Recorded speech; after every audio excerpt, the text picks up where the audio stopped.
argue, in my view, that this is worse, and far worse. Let's look at, for example, President Xi. Let's look at Vladimir Putin. They meet, they discuss their great friendship and how they have an opportunity that the world has not seen in 100 years. China brokers a deal with Iran and Saudi Arabia. They're about to broker another deal with Saudi Arabia and Syria.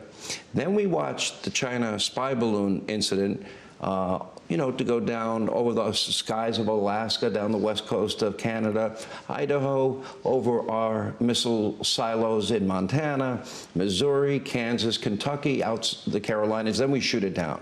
Then we see Russia take down one of our drones. I would argue there is emerging in real time in this world as we speak a new axis of evil, and it is ambition, territorial ambition.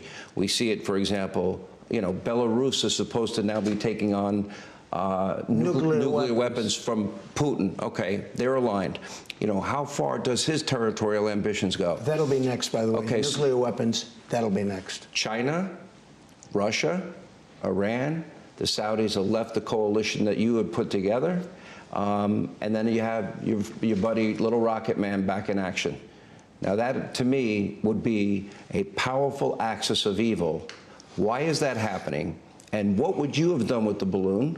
And what would you have done if Putin took down one of your drones? I wouldn't have done anything with the balloon because it wouldn't have happened under me. It wouldn't have happened. They wouldn't have sent the balloon. If it this did, is a Montana. They wouldn't have done it. I'm just telling you. Just like Putin would have never gone into Ukraine. I used to talk to him about it. I said, better not do it. Better not do it.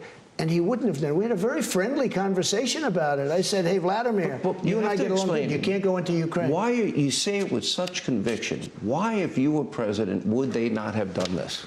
Because he knew not to mess around with me. Did they fear you? I don't want to say that. You know why? Because you'd say, oh, I don't like people to say, oh, they fear me like a schmuck. I don't want to say it. But did they fear me? I suspect they did. And you know what? Putin, I ended his pipeline. You never heard of Nord Stream 2 until I came along. I started speaking about Nord Stream 2. Nord Stream 2 is their pipeline. The biggest pipeline in the world. They're building it to Germany. I gave Germany the white flag of surrender. I sent it to Angela. I said, Angela, the great story. I have a white flag of surrender. But why? Why? Because you've fought historically lots of wars with Russia. And now they're going to supply 80% of your energy. I said, Angela, are you crazy? Are you crazy? She also let millions of people into her country, which has, you know, perhaps permanent. Person with a lot of common sense, and I also get things done. Putin would have never gone in. She would never have gone, and, you know, we don't know yet, but looks like he's getting ready to do something with Taiwan. It wasn't even discussed. Was this even discussed when I was president? Is there really any doubt about Taiwan? Because I don't really have any doubt. Well, there was and a big I think doubt they're when I was calculating that Biden won't lift a finger. He knew there was going to be massive retaliation, and it was done with the mouth. There was no blood spilled. If I were president, that would have never happened in Russia.